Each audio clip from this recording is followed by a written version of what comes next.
Great morning, class. I hope you all are fine. Today, we are going to understand the next part of our chapter number 8, which is data types. Suppose you have planned a holiday trip during vacations and you have to book tickets for your family. The first action that you need to take is to fill a form to get the reservation done, where you need to give your required details like train number, date of journey, name, age, etc. Here, every piece of data that you enter is of a specific type. Name जो है वो string type का है, age is of numeric type, date is of date type. Similarly in Python one must specify in a program what kind of values will be stored in a specific variable. वो क्या बोलता है कि आप जब भी कोई डिटेल्स भरते हो किसी फॉर्म के अंदर, तो नेम में आप अल्फाबेट्स डालते हो ना. अगर वो आपसे कोई नंबर पूछ रहा है, आधार कार्ड नंबर, तो उसमें आप नंबर ही डालेंगे ना. You are not going to add alphabets to it. So the point is कि हर एक चीज का एक टाइप होता है. Similarly when you are working in Python, तो पाइथन के अंदर भी एक प्रोग्राम में आपको ये स्पेसिफाई करना पड़ेगा कि किसी वेरिएबल में कौन सी टाइप ऑफ डेटा जा रहा है. तो यही आपका डेटा टाइप है. A data type represents the type of data stored in a variable. Data type क्या बताएगा कि कौन सी टाइप का डेटा किसी वेरिएबल में स्टोर्ड है. The data stored in memory can be of many types. Python has various standard data types based on the type of value.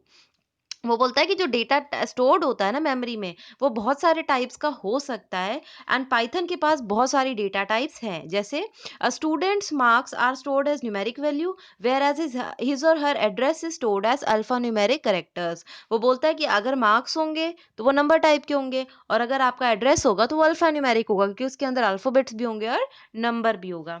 तो basic data types used in Python, तो जो हम normally use करते हैं basic data types हैं. पहली है int. Int मतलब होता है इंटीजर. ये क्या करता है, इंटीग्रल नंबर्स. आपको पता है ना, फ्रैक्शनल नंबर्स नहीं होते, पॉइंट डेसिमल वाले नंबर नहीं होते. इंटीजर में 1 0 1 2 3 4 एंड 0 -1 -2 -3 -4. मैथ्स में यही आपका इंटीजर है. तो इसके अंदर यहाँ पे भी यही है कि हम विदाउट फ्रैक्शन वाले सारे नंबर्स को कंसीडर करते हैं. तो इंटीजर के अंदर आ रहा है stores value in the range -2 1 4 7 4 8 3 6 4 8 2 2 1 4 7 4 8 3 6 4 7. उसके बाद आता है आपका लॉन्ग इंटीजर. ये सपोर्ट कर सकता है इससे ज्यादा वैल्यूज को. बूल मतलब बुलियन. इट रिप्रेजेंट्स ट्रू और फॉल्स. मतलब अगर आपको ट्रू फॉल्स की फॉर्म में कुछ चाहिए, कुछ 0 1 की फॉर्म में कुछ वैल्यू है, तो आप कौन सी डेटा टाइप यूज करेंगे, बुलियन.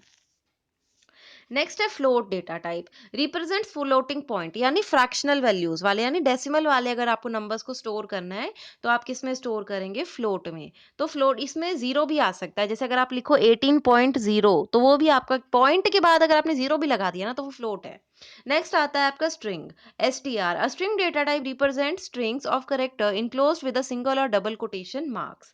जैसे आप हेलो लिखते हो, माय नेम लिखते हो, जितने भी आप अल्फाबेट्स वाली चीजें लिखते हो, या नंबर में भी अगर आपने उसको स्ट्रिंग्स के अंदर इनक्लोज कर दिया, तो वो आपका क्या बन जाएगा, स्ट्रिंग टाइप की बन जाएगी. अब जैसे वो एग्जांपल्स देता है कि अगर आप 15 लिख रहे हो, अब ये सिंपल 15 है, कोई डेसिमल तो है नहीं, तो ये इंट हो गया.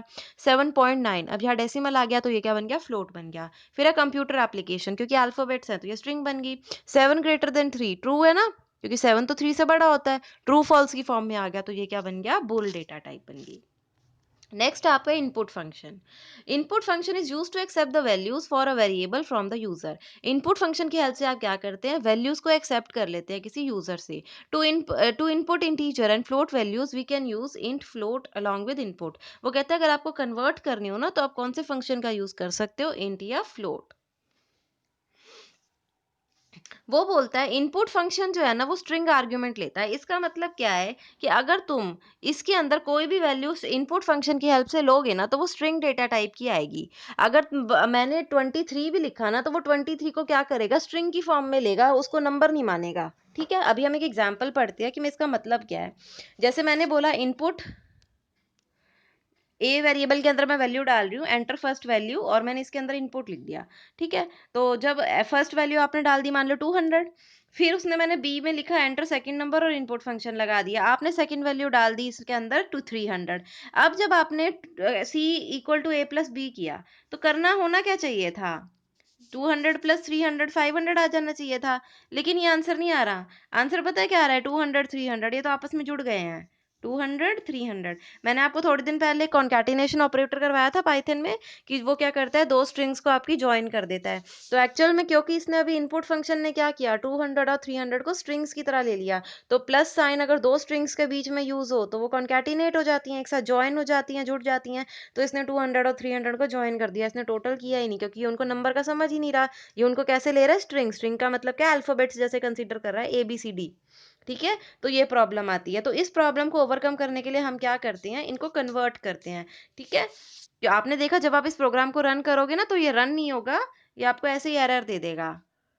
अगर मतलब अगर आप मल्टीप्लाई करना चाहते हो, देखो प्लस ऑपरेटर तो था स्ट्रिंग्स के लिए, लेकिन अब मल्टीप्लिकेशन ऑपरेटर तो स्ट्रिंग्स में भी नहीं है। तो अगर तुमने ऐसे ही किया, दो वैल्यूज ले ली और तुमने बोला उन्हें मल्टीप्लाई करके दिखा दो, अब वो मल्टीप्लाई तो कर नहीं सकता, A मल्टीप्लाई बाय B क्या होगा, कुछ भी नहीं होगा कंप्यूटर में। तो अल्फाबेट्स में तो मल्टीप्लिकेशन हो ही नहीं सकती ना। तो ऐसे ही आपके पास क्या आ गया, एरर आ गया। मतलब प्रॉब्लम क्या आ रही है कि ये नंबर को नंबर ले ही नहीं रहा, ये उसको स्ट्रिंग कंसीडर कर रहा है।